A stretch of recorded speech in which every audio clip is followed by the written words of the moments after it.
Thank you. A slight warning, if you didn't use the bathroom before this talk, you're definitely going to have to after. Sit tight, bear with us. Okay, now raise your hand if you've ever had to pull down your pants and expose your butt in order to answer nature's call and pee outside. Exactly. It's been part of spending time in the outdoors for generations, and it's a particular problem for women because we have to pull our pants down in order to pee. I realized the serious disadvantage I and we as women face during one summer in particular, when I worked as a glacier guide in Alaska. I was spending anywhere from 8 to 12 hours a day up on the ice, and in comparison to the male guides, whose flies allowed them to simply unzip and go whenever, wherever, I found myself having to trek across the glacier until I could find a spot with enough privacy, carefully avoiding crevasses, completely remove 3 to 4 layers in sub-zero temperatures, do my thing, put it all back on, and hike back. And let me tell you, not only was it not pretty, it was a waste of time, a waste of energy, and it often left me feeling cold for hours after, to the point where I started cutting my water consumption. And by the end of the summer, I was convinced there had to be a better way to go on the go. So I set out to see if it was just a me problem or part of a much larger she problem. And it is a she problem. We conducted a survey and found that 1/3 of women had had a bathroom accident outside in the last year. Let me break that down for you. That means that 1 out of 3 grown women had literally peed their pants outside. Most told us it was either because they couldn't get their layers off in time or they couldn't find somewhere private to go. And this isn't just women embarking on glacial expeditions. This is also women who rock climb, where we commonly have to take off our harnesses on ledges midway through a climb in order to get our pants down, and then risk getting stuck just to be able to pee and make our bladders gladder. In environments and situations like these, peeing necessitates removing life-saving equipment. It's also farmhands who spend entire days outside, scientists who spend hours researching in the field, international aid workers living in places without bathrooms, pregnant women with low bladder control, dog walkers, ski instructors, outdoor concert goers, people who use wheelchairs, women on the front lines of our military and police forces. The list goes on and on. There are so many instances where we as women and also as humans find ourselves in some pretty sticky situations, to say the least.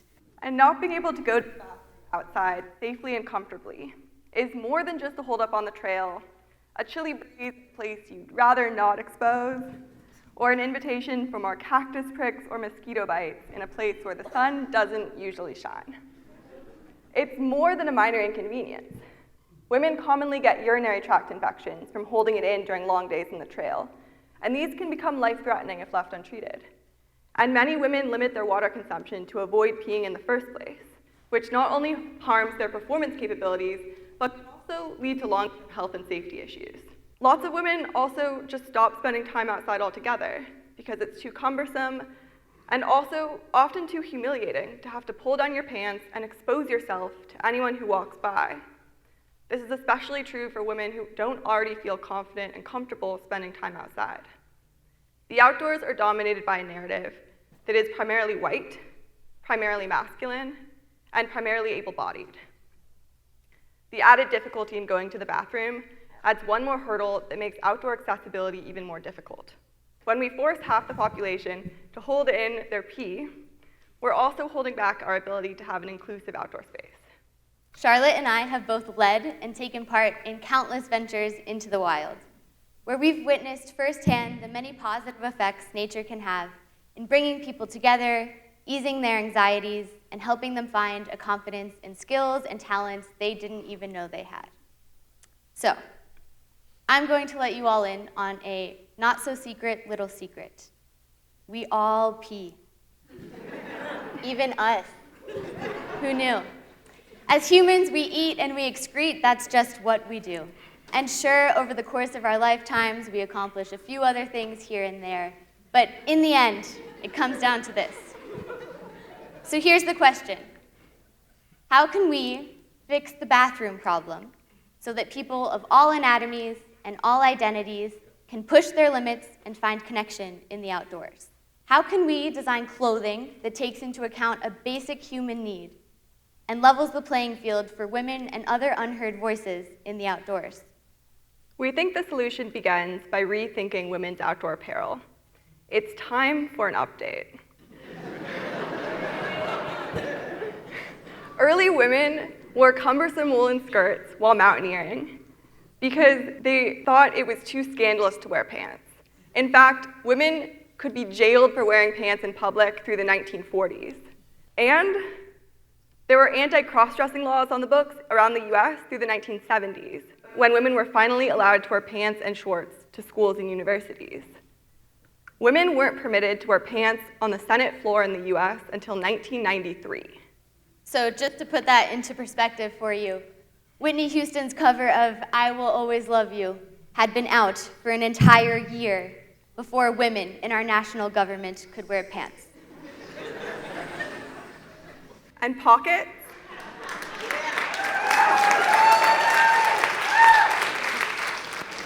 Don't even get us started on women's pockets, which are still today commonly only half as deep as men's pockets. As though we have less to carry. And they're often not even sewn in at all.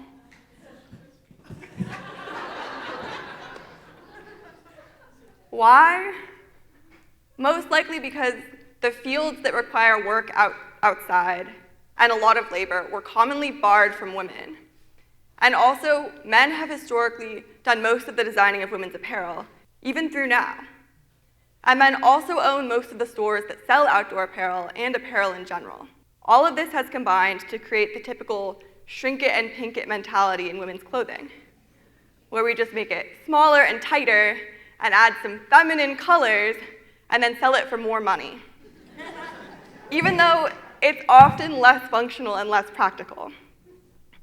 We think it's time to dismantle this pant patriarchy and make pants that are actually designed for our bodies.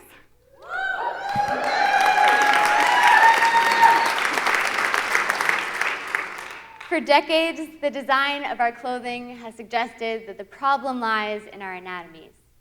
In fact, existing market solutions to the age-old problem of women using the bathroom outside currently include messy DIY solutions we will spare you the details of, hiking dresses, which are useless in the cold or when you're wearing a harness, and FUDs, female urination devices. Besides their sanitation and serious overflow issues, trust us, we have read one too many reviews on the subject. They are also literally rubber representations of male genitalia. You can carry around with you on your backpack. Solutions like these address the symptoms, but they fail to recognize the root cause, the real problem. And the problem is not our anatomy, it's our clothing. So what does all this mean? The women's outdoor apparel industry is a relatively young one, especially clothing that's actually designed for our comfort and our needs. But outdoor apparel is the fastest growing clothing sector, and we think it's time to harness women's market buying capabilities as well as our design capabilities to rethink pants, redesign them by women and for women. So, after the ripping and sewing of the crotches of, at this point, literally hundreds of pairs of pants, along with our third co-founder, Bianca, we have developed a flap and zipper layerable system that allows everyone to answer nature's call outside without pulling your pants down, without exposing skin to the elements or to other people. Our discrete zipper technology features a second zipper pull that begins at the bottom of the first zipper we're accustomed to using to get our pants on and off. It then extends all the way to the back so that women can control the size and location of the space they need to create. The zipper is undetectable as it lies in the same place as a normal seam on pants, and it aligns with flaps found in our base layers and underwear beneath. We've also tried to tackle several other issues in women's apparel, like more inclusive sizing, adjustable features, harness compatibility, and you guessed it, numerous, huge pockets.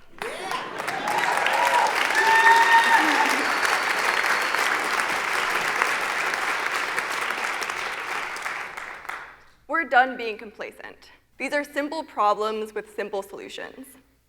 We live in a world of self-driving cars, speakers that you can talk to, and algorithms that can sometimes predict our lives better than we can. How is it that our best solution for women who need to pee during long missions in the Air Force is currently diapers? Our products are a reflection of our social values. With a very simple design, we are showing how we can dramatically change the dignity and safety of half the population. We're disrupting the outdoor apparel industry, and we're encouraging companies around us to rethink how and for whom they really design. We're demonstrating how a product can help or hinder us in addressing one of the most basic human needs and in challenging the narratives of a space we've traditionally been discouraged from entering. When we think deeply about inclusive design, we can all wear the pants.